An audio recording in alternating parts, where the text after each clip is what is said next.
नमस्कार, बहुत स्वागत है आप सभी का। मैं हूं आपके साथ अस्मिता दुबे और बुलेटिन की शुरुआत करेंगे इस वक्त की बड़ी खबर के साथ। सेंट्रल ब्यूरो ऑफ नारकोटिक्स ने महू के थवल्लाए में किराए के मकान में चल रही एमडी ड्रग्स बनाने की लैब का खुलासा किया है। यहां से 44 kilo MD drugs, 260 kilo chemical powder और ड्रग्स बनाने की मशीनें जब्त की गई है। एक दिन पहले भी मंदसौर से 8 किलो ड्रग्स पकड़ी गई थी और ऐसे में अब तक 52 किलो ड्रग्स मिली है। इसकी कीमत 15 करोड़ 60 लाख रुपए बताई जा रही है। तो वहीं महू में मिली कामयाबी के पीछे मंदसौर ड्रग्स केस में हुई पूछताछ बताई जा रही है। दरअसल सीबीएन ने शुक्रवार रात मंदसौर में यात्री बस से 8 किलो एमडी ड्रग्स के साथ एक आरोपी को पकड़ा था। पूछताछ में उसने बताया कि ड्रग्स थवल्लाए गांव में किराए के मकान में बनाई जाती थी। ऐसे में शनिवार को 20 सदस्यीय टीम गांव पहुंचकर घनश्याम यादव के मकान पर दबिश देती है, जहां टीम को यहां अत्याधुनिक लैब मिली। यहां मैन्युफैक्चरिंग यूनिट जैसे ड्रग्स तैयार किए जा रहे थे।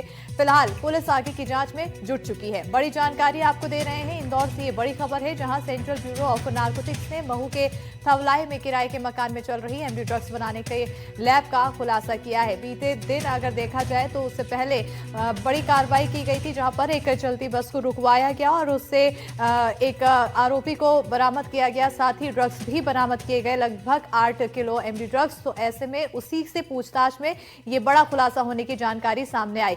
ज्यादा जानकारी के साथ इंदौर सहयोगी भारत पाटिल फोन लाइन पर जुड़ चुके हैं। भारत, क्या कुछ और अपडेट?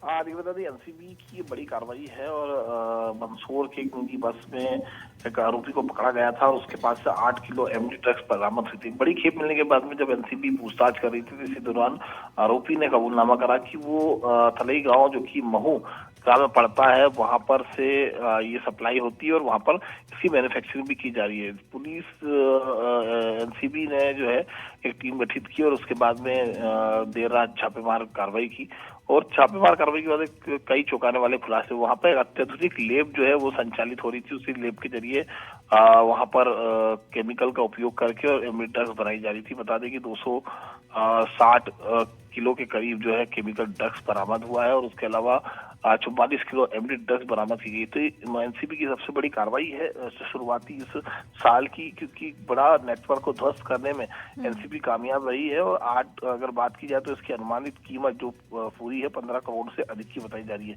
फिलहाल ये मकान जो है वो किसी घनश्याम यादव के नाम पर है। उससे भी पूछताछ की जा रही, किसे किराए से दे रखा था और कब से ये संचालित हो रहा था।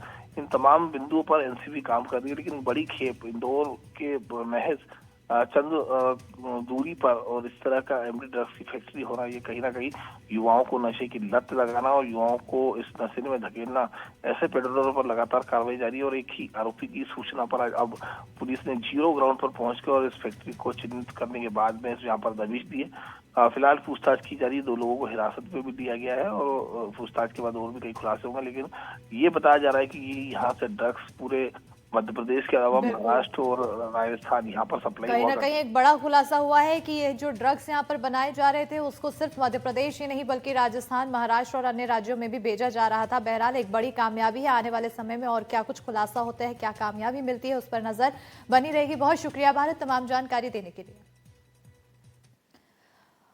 और अब खबरों में आगे बढ़ेंगे। छतरपुर से अगली बड़ी खबर है, जहां पुलिस कस्टडी में युवक के मौत पर हड़कंप मच गया है। थाने में फांसी लगाकर खुदकुशी करने की खबर है। तो महिला की शिकायत के बाद युवक को थाने लाया गया था।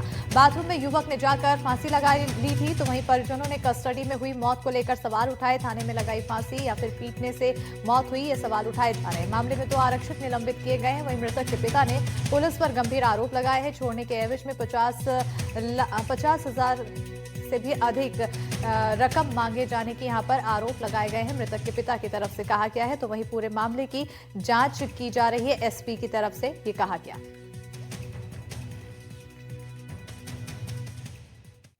ये छतरपुर जिले का सबसे चर्चित क्षेत्र है और यहाँ पास में 20 किलोमीटर, मैंने पहले भी बताया, बागेश्वर धाम पे पूरे भारतवर्ष से, पूरे हिंदुस्तान से लगभग 40 से ऊपर, 50 से ऊपर वीवीआईपी और 6 देशों के राजदूत आ रहे हैं। वहां पे बुंदेलखंड महोत्सव चल रहा है। 302 कन्याओं का विवाह महोत्सव चल रहा है। आज कल वर्तमान में मध्य प्रदेश के मुखिया, यशस्वी मुख्यमंत्री डॉक्टर मोहन यादव जी होकर के गए हैं।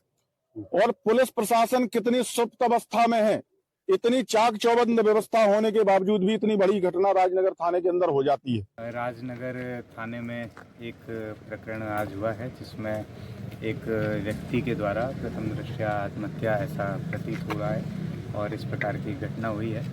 और जैसे ही ये तथ्य संज्ञान में आया, तत्काल ही माननीय मजिस्ट्रेट के द्वारा इसमें जांच की जा रही है। वो लगातार इसको देख रहे हैं और पूरी जांच उनके द्वारा की जा रही है। और इसमें जैसे भी तथ्य सामने आएंगे उसके बारे में आगे अवगत कराया जाएगा। इसमें आने वाले समय में जो पोस्टमार्टम है वो पैनल के थ्रू और प्रॉपर वीडियोग्राफी के तहत होगा।